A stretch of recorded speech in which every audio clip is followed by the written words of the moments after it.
Welcome to our Geometry Vocabulary Crash Course for elementary students. This will be a short little series. What we want to do is go over a lot of our basic geometry vocabulary. We want to see what it looks like, go over the definition and the word, of course. Part 2 will probably just be more of a flashcard type setup, but for this one we just want to go over the basic information to make sure you know what these things are called. With that said, let's get started. First, we have a point. A point is a precise location on a plane. Next, we have a line segment.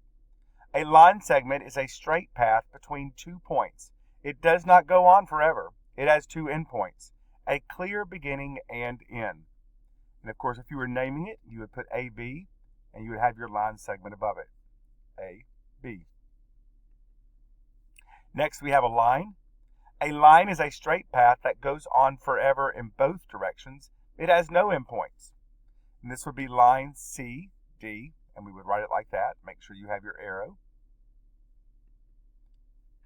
Next, we have a ray. A ray is a straight path that starts at one point and goes on forever in one direction. It has one endpoint, but no end on the other side.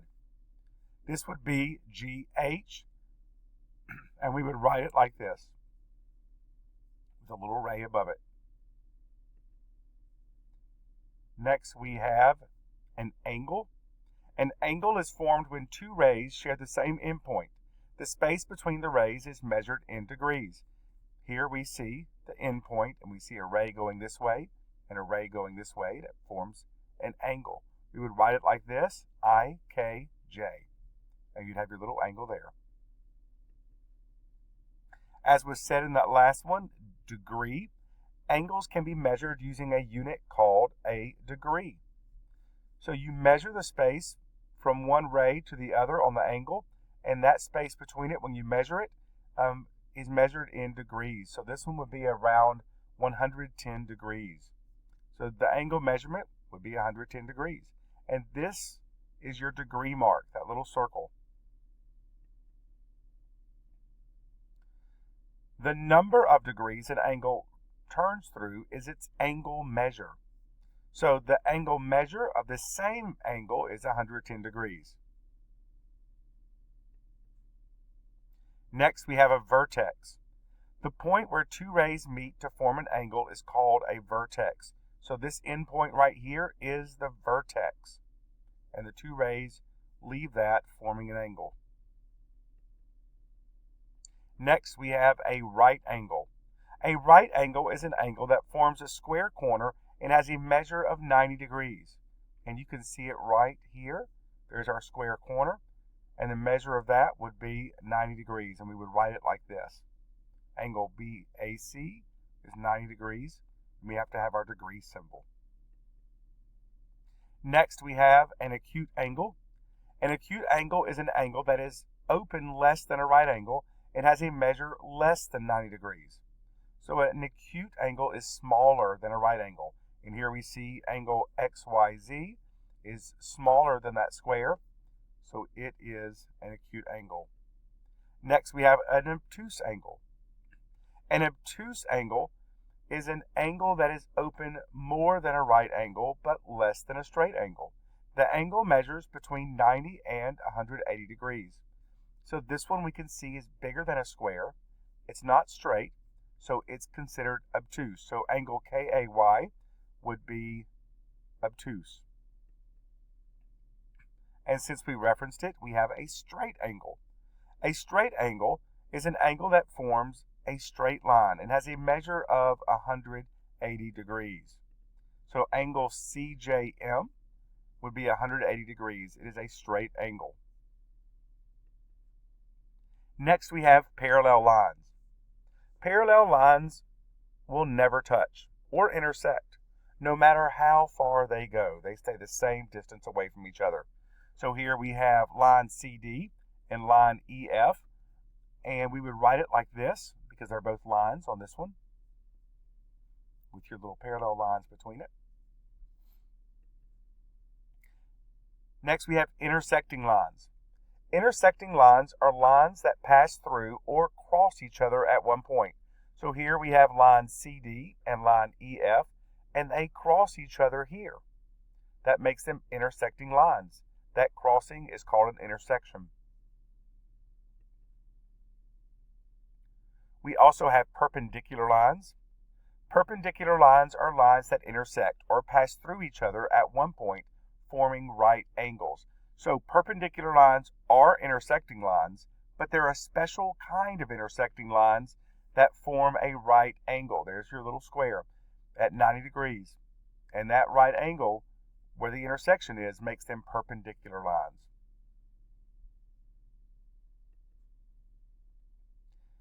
We also have a right triangle. A right triangle is a triangle with one right angle. So we have that one right angle here. That would make this a right triangle. It could only have one. Next, we have an obtuse triangle. An obtuse triangle is a triangle with one obtuse angle. So here we see our obtuse angle. It's greater than 90 degrees. If it has just one, it's an obtuse triangle. Next, we have an acute triangle. An acute triangle is a triangle with three acute angles. So we have our three angles here, here, and here. All three of those are less than 90 degrees. They're all acute angles, which makes this an acute triangle. We can also have an equilateral triangle.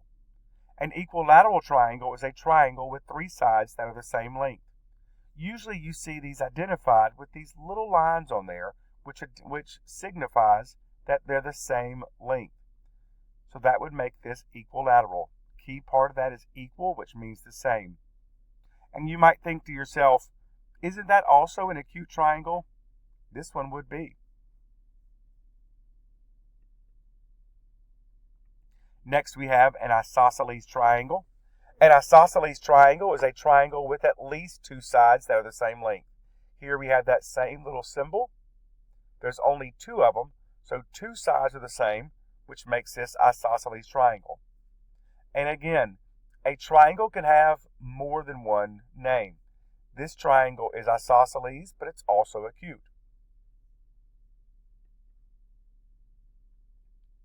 There's also a scalene triangle.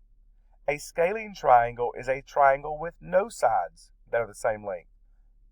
So here we see three sides. All three are different lengths, and that makes it a scalene triangle. This is a parallelogram. A parallelogram is a quadrilateral, quad meaning four, it has four sides, that has two pairs of parallel sides. So on this one, the top and bottom are parallel, and the left side and the right side are parallel. Makes it a parallelogram. A rectangle is a quadrilateral that has four right angles. So we have our four right angles.